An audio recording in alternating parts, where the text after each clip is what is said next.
I'm Roberta Cardew, and I'm here to share with you some very special recipes. Recipes that are near and dear to my heart, and I have developed them in Spain, where I spend a lot of my time. They are also included in a book I've written called From Spain with Love. It tells a lot of things besides recipes, but the recipes seem to be everyone's favorite. This recipe is for marinated olives. It's simple, it's fun, it's delicious. Alright, the first thing you're going to need for this recipe is olives. What we've done is we've gone to our local open air market in one of the villages close by and bought fresh olives, a selection of them. Now you can get your olives either at a fresh market or you can go to your local grocery store and get them as well. But regardless of where you pick them up, they're going to have something in them to preserve them.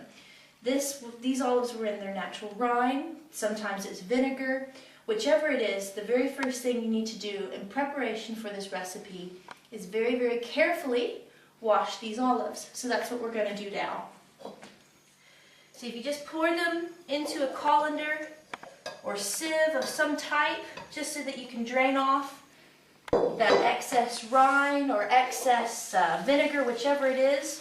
Give them a really good rinse because you don't want that flavor in the marinade. You want the marinade to be crisp and clean. With all the fresh herbs that we have and that we've picked around the house, you need to be able to taste that. So if we give them a really good wash, drain them thoroughly. There we go. You can see all that extra rind draining off there. And then what we'll do is you will need a big bowl for your olives and your herb recipe and marinade recipe. So now we'll get started on the marinade. Hi, I'm Roberta Cardew. This is my daughter Molly, whom you've already met, as she's picking herbs and washing olives. What we're going to do is show you an olive marinade recipe. So here we go. This is one of the recipes that went along with this quilt that's called olives and green grape. Now we'll start the marinade. She has 3 cloves of garlic. 2 are already chopped. She'll go ahead and do that. And you probably saw Molly picking fresh bay leaf, which I'm going to drop into the bowl here. If you don't have fresh, which I'm sure you don't all have fresh because I don't always have fresh, you can easily use the dried. We also have fresh thyme, and if you have that, it's wonderful. The other 2 actual herbs we're using are red pepper flakes, which is not an herb perhaps, but anyhow, and dried oregano. Okay. I'm not giving you measurements because it all depends on how many olives you have. Now a good big pinch of red pepper flakes.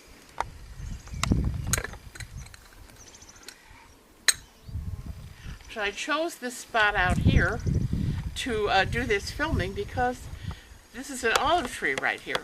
And Josh is going to zoom in on it because it's a very interesting stage. It's got tiny little olives that are just growing. We pick the olives late in the year, December, more or less, depending on the weather and the season. And this time of year, they're just now coming back as tiny little globes. Okay, next, go ahead and I'll keep picking thyme off if you want to dump in the garlic. She's done it in different stages of, I mean, you need some this shape just for looks. And of course you need the rest of it so you don't have all big clumps of garlic. It greatly depends how you prefer the taste and strength of garlic. We've used nice big 3 big cloves of it, but if you're not a big garlic fan, you could probably use 2 or even 1, or you can use more than that. It really just depends on your preference for garlic. I will say that Spanish garlic has much more flavor. It's more pungent than American garlic in my experience. But now I have begun growing my own garlic in America, so, you know, depends on, as Molly said, how well you like garlic. Okay, why don't you give that a toss? We'll give it a toss. We've got a nice wooden spoon there, but what I like to do is I like to just get my hands in, of course wash your hands first. I like to get my hands in there, just mix it out. It's actually easier. You have better control of what you're doing. And you can see all those herbs are mixed in beautifully, as well as the bay leaf and your garlic there as well. The other thing we need to do is we've got to zest a lemon into it for your lemon pieces.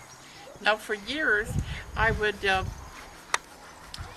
chop the lemon into little slices and put it into the marinade, but it breaks down very quickly, where if you zest your lemon, which you need a zester, yes, and also zesting the garlic now, you release all the wonderful oils in the skin. You stop short of the pith, which is the white part of the peel. It's very bitter. We just want the yellow part, and the zester is the perfect tool for that, of course. We're about finished. Another good stir, and then we're going to add the olive oil. When we bought the adjacent property here, we obtained a derelict, very old, neglected olive grove, and you'll read all about it if you get the book, From Spain with Love. So we're able to pick our olives and press them at the local cooperativa. Okay, there we go. Now, you have a beautiful marinade. The longer you can leave it to set, a good day or two, the better, because the olives get the chance to soak up the flavors in the herbs. And they're in, you know, the olive oil as well. So at this point, what we do, when you're ready, you can put them in jars or you can put them in bowls. You can have it with tapas at home or for a party. They're a great centerpiece. What we're going to do is we serve it in a nice big bowl. So what we'll do here is we've got one of the local ceramicas. We've got one of their beautiful bowls that they've made. And we'll just pour as much as we'd like for serving. Give that a little twist there into that. And it's great. And also, I mean, you can serve it with bread alone, and you can dip that bread into that oil for another flavor. And then you can always cut up your lemon and have fresh lemon in there. Or, as Mom was about to say, you can just... a little bit more of your featured herbs on top. Presentation counts a whole lot, as you know. Anyhow, I'm going to ask Josh to kind of zoom the area. We're about 20 feet from the house, and it's so beautiful here. I'd like you to be able to have a look. And later on, we'll go on inside and do a really interesting tomato tart.